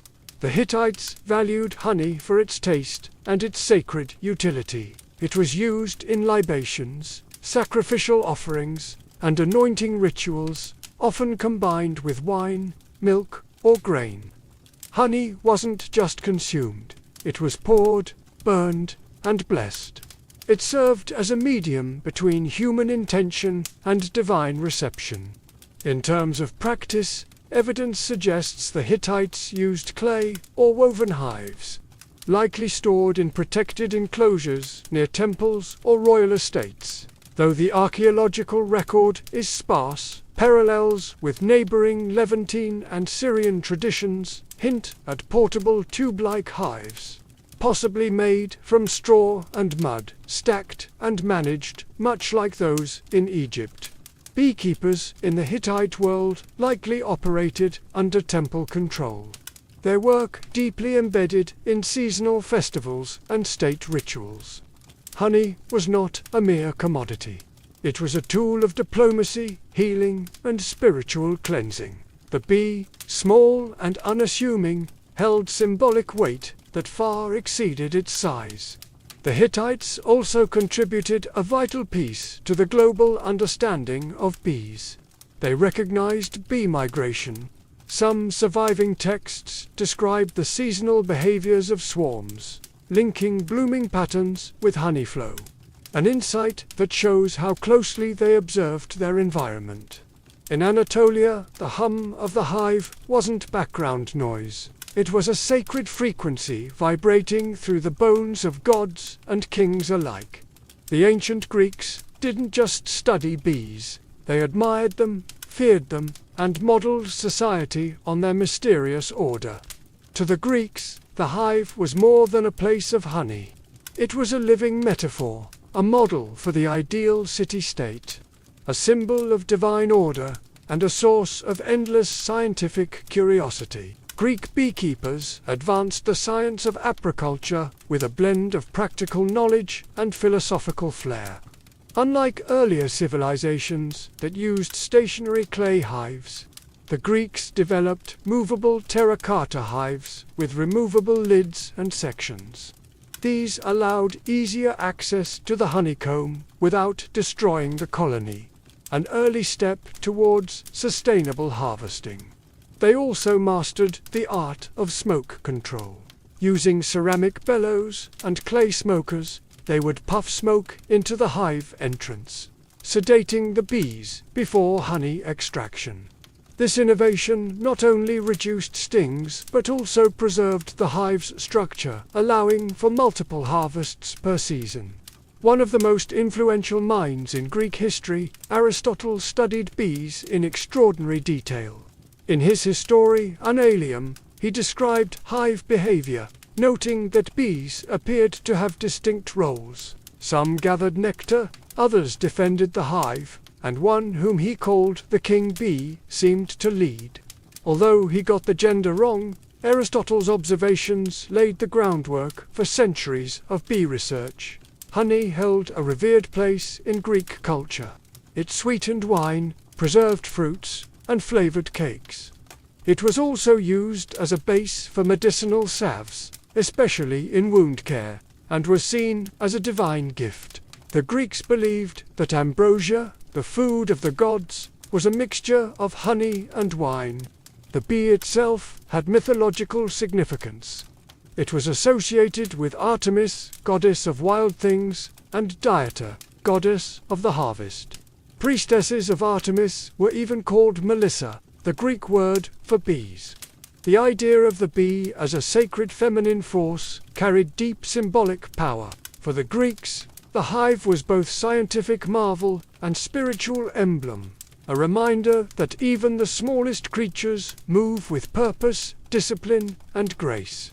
In studying bees, they believed they were studying the very laws of nature and perhaps of the gods themselves. If the Greeks studied bees with wonder, the Romans managed them with ambition. Beekeeping in the Roman Empire wasn't just a cottage industry. It was scaled to match the needs of a civilization that stretched across continents. From the vineyards of Gaul to the hills of Hispania, Rome turned the humble hive into an empire-wide enterprise. The Romans inherited much of their apicultural knowledge from the Greeks and Etruscans, but they expanded it into a formalized agricultural science. Writers like Varro and Columella recorded detailed instructions for building hives, harvesting honey, and relocating colonies. Their treatises describe beekeeping with a startling modernity, including observations on swarm behavior, seasonal cycles, and pest control. Roman hives came in many forms: hollow logs, corkbark containers, clay tubes, and even woven baskets sealed with dung or mud. Flexibility was key. In colder climates, more insulation was needed. In warmer provinces, ventilation was critical. These innovations allowed Rome's beekeepers to adapt the craft across vastly different regions of the empire. To calm bees, Romans employed clay pots filled with smoldering herbs like thyme or oregano. The smoke soothed the hive and perhaps added a subtle flavor to the honey. Harvesting was done with iron knives, and wax was separated by melting and straining. Later used in candles, writing tablets, cosmetics, and even waterproofing ships. Honey wasn't just food. It was everywhere. It was added to wine to make mollum, used in baking, in sauces for meat and fish, and even as an early energy source for athletes and soldiers. Roman physicians, following Hippocratic traditions, prescribed honey for sore throats, wounds, fevers, and digestive problems. Its antibacterial properties were well known and well used. But perhaps the most Roman thing about their beekeeping was organization. Large villas often had dedicated honey farms run by enslaved labor under the supervision of estate managers. Production was recorded in ledgers, and surplus honey was sold in markets or exported to distant provinces. Bees were viewed not just as insects, but as productive citizens of the Roman economy. To the Romans, a well-run hive mirrored a well-run household, ordered, obedient, and endlessly fruitful. While ancient civilizations cultivated bees for honey and wax, many also saw the hive as a doorway to the divine. Across Egypt, Greece, Mesopotamia, and beyond, bees weren't just insects. They were spiritual beings buzzing between worlds, delivering messages from gods and offering sacred gifts like honey that bridged the natural and supernatural realms. In Egypt, bees were directly tied to divine creation. As mentioned earlier, mythology claimed that Ra, the sun god, shed tears that turned into bees upon touching the earth. Honey was used in temple offerings to please deities and accompany the dead into the afterlife. The bee also became a royal symbol. Pharaohs of Lower Egypt bore the title He of the Sedge and the Bee, connecting their authority to the cosmic harmony of the hive. In Greece, the bee held powerful feminine symbolism. The priestesses of Demeter and Artemis, goddesses of fertility and wilderness, were called mollises, or bees. These women were considered channels between the divine and mortal realms.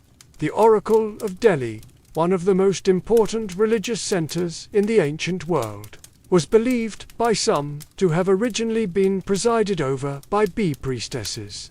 Even the famed Pythia, the Delphic prophetess, was sometimes called the Delphic bee. The hive itself was often seen as a microcosm of perfect order, disciplined, selfless, and productive. Philosophers and mystics compared bee society to ideal human society, cooperative, industrious, and reverent. The Stoics admired bees for their instinctive sense of duty. Early Christians would later adopt the bee as a symbol of chastity and resurrection, noting how bees create but do not lust. In the magical traditions of Mesopotamia, bees were invoked in ritual purification. In some Hittite ceremonies, a live bee was released after absorbing the impurities of the community, literally carrying sin away on its tiny wings. Honey and wax were burned in sacred fires, used in crafting protective amulets, and embedded in magical texts for blessings and healing. The bee was more than a metaphor. It was a bridge, a creature that lived in nature's hidden spaces, made golden food without killing, and stung only in defense. To ancient peoples, bees weren't just miraculous, they were mystical. To the ancient world, honey wasn't just delicious. It was divine medicine. Long before bacteria were discovered, people instinctively knew that honey could clean wounds, soothe coughs, and preserve the body. It wasn't magic, though it often felt like it. It was chemistry, centuries ahead of its formal explanation. In Egypt, honey was a cornerstone of ancient medicine. Medical papyri, like the Ebers Papyrus circa 1550 BCE, list honey in over 500 prescriptions.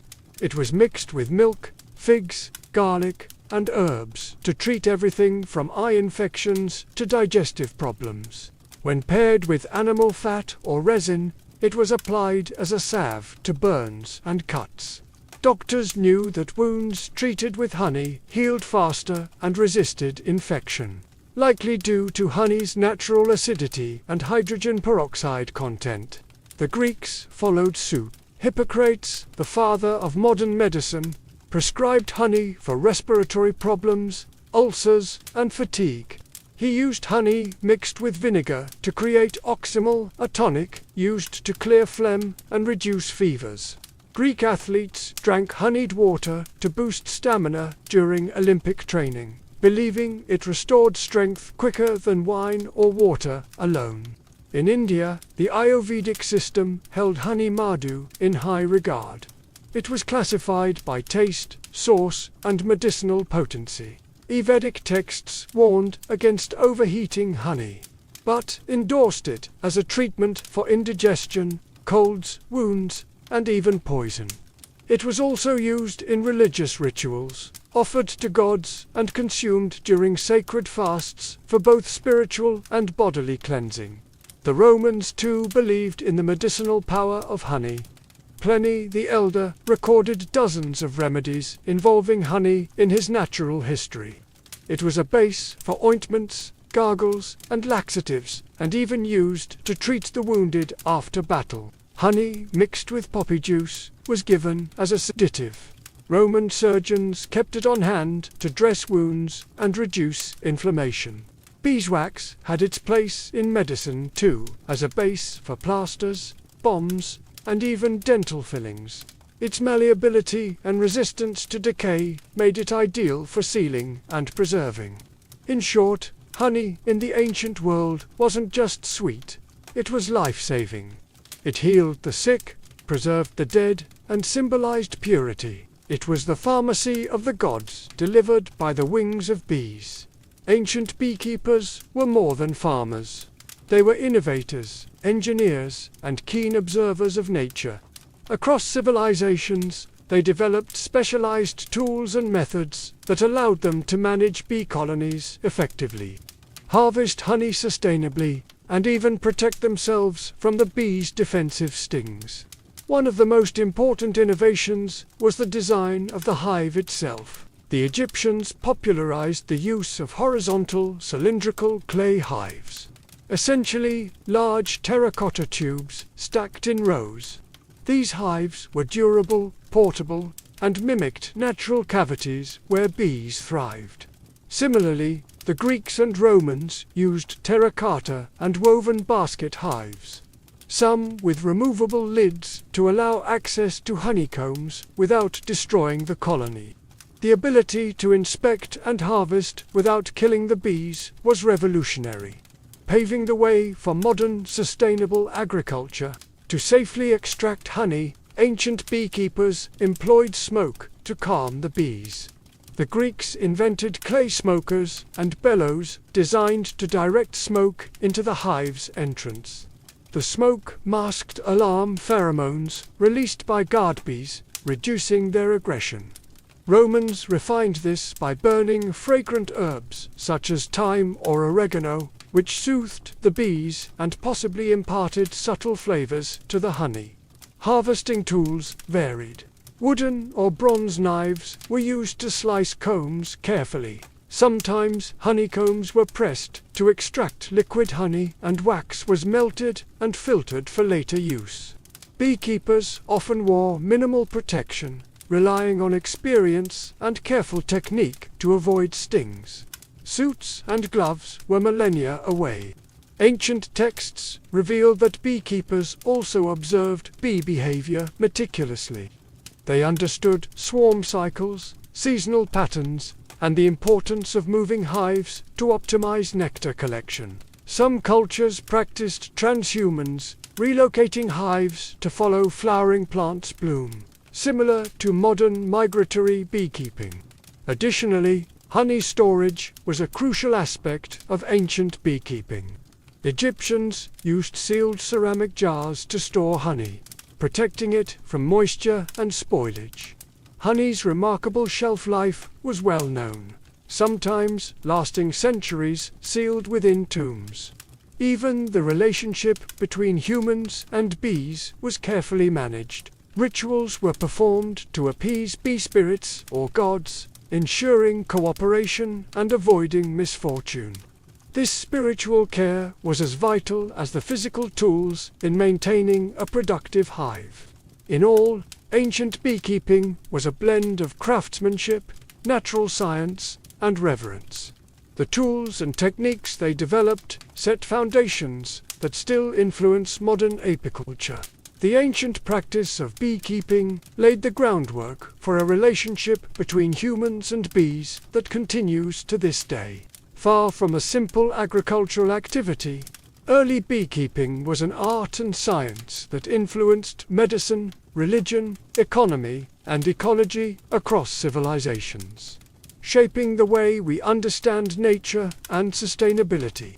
From the Nile Valley to the hills of Anatolia, from the temples of Greece to the farms of Rome, ancient beekeepers honed methods to protect and sustain their colonies. Their innovations in hive design, smoke use, and seasonal management allowed for sustainable honey harvests, a practice crucial for both survival and trade. The respect they showed for the bees' life cycles helped foster a model of harmony between humans and nature. Their understanding of honey as a medicine informed the early pharmacopoeias of Egypt, India, and Rome, influencing healing practices that persist in traditional medicine worldwide. Honey's antibacterial and preservative properties became the foundation for wound care and remedies, while beeswax shaped early technologies in cosmetics, art, and construction. The symbolic and spiritual meanings attributed to bees and honey in ancient cultures also endure. Religious rituals honoring bees and honey continue in various traditions, reflecting humanity's ongoing fascination with the hive as a metaphor for order, cooperation, and divine blessing. The idea of bees as messengers between worlds or symbols of resurrection permeates art, literature, and folklore across centuries. Moreover, the ancient practice of migratory beekeeping, moving hives to follow floral blooms, is echoed in modern commercial agriculture, essential for crop pollination and global food production. The innovations of ancient beekeepers helped set the stage for today's awareness of bees as vital pollinators and the environmental challenges they face. Despite technological advances, the core relationship remains unchanged. Humans depend on bees for food, medicine, and ecosystem health. And bees in turn have shaped human culture, economy, and spirituality since the dawn of civilization. The legacy of ancient beekeeping is a testament to human ingenuity, respect for nature, and the enduring power of collaboration, both within the hive and between species. It reminds us that even the smallest creatures can inspire science, faith, and survival. If you've made it this far, thanks for sticking with me through the heat, hardship, and history. Don't forget to like and subscribe. It truly helps the channel grow. Now, I'm leaving you with 20 minutes of gentle campfire sounds to wind down your night. As always, my friends, stay safe, stay curious, and I'll see you in the next one.